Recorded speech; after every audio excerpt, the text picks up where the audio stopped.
What you're about to hear is based on real accounts, real locations, and real experiences reported by those involved. This content is not entertainment alone. Paranormal investigation is not a game and is not without risk. Seeking contact, provoking spirits, or attempting communication without knowledge, protection, or experience can have serious emotional and psychological consequences, and depending on what you believe, spiritual ones as well. We strongly advise viewers not to attempt or recreate anything discussed in this video. Some doors, once opened, do not close easily. Viewer discretion is advised. Have you ever wondered what happens when curiosity goes too far? Not just ghost stories, but real people, real homes, and things that refuse to leave. Tonight, I want to tell you the story of Ed and Lorraine Warren, the couple who didn't just hunt ghosts, they believed they were fighting evil itself. Ed Warren grew up believing something followed him. As a child, he claimed to see spirits moving through his home, figures no one else could see. Lorraine Warren, on the other hand, said she was born sensitive. She claimed she could see auras, feel emotions that weren't hers, and sense when something wasn't human.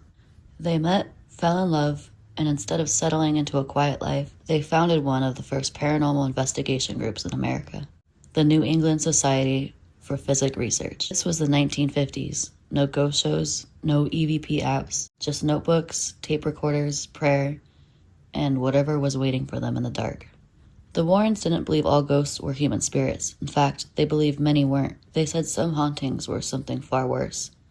Entities that pretended to be harmless until people gave them attention. Lorraine warned, once you invite it in, it doesn't need permission anymore. The cases that made them famous.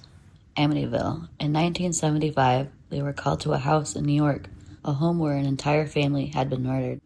Lorraine claimed she felt an overwhelming presence, something angry, watching, and ancient. She said the house didn't feel haunted. It felt occupied. To this day, people argue whether Amityville was real or fabricated, but Lorraine never changed her story. She said whatever was there didn't want us talking about it. What did happen to me? I don't really know. I do not have the answers for that. I played places like Amityville. That, if you gave me $1 billion, I wouldn't go in that house again.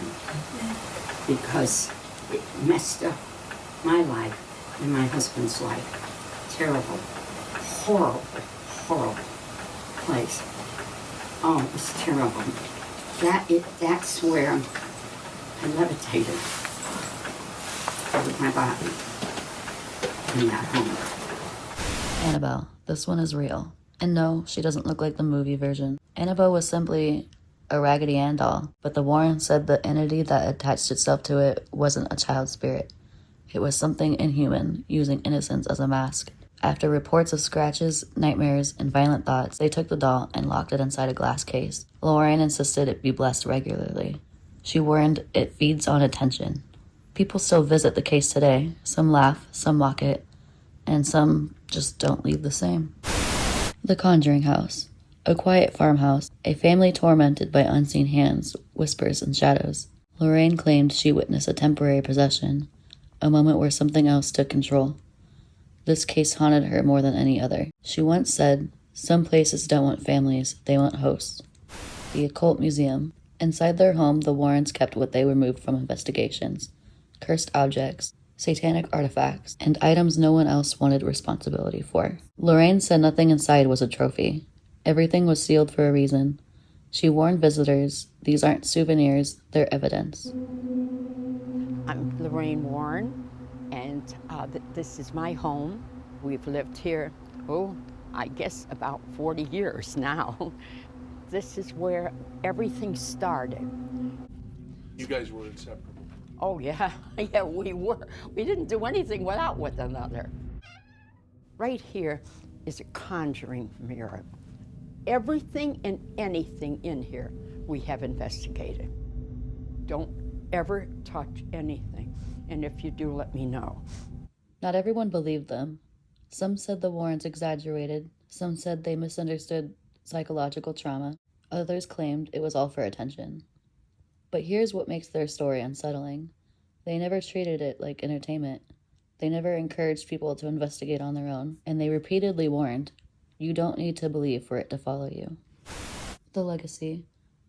Whether you believe in demons, ghosts, or none of it at all, Ed and Lorraine Warren changed how we talk about hauntings. They made one thing very clear: curiosity has consequences, and some doors, once opened, don't close quietly. So the question isn't whether the Warrens were right. The question is, if something followed them for decades, what do you think followed everyone who watched?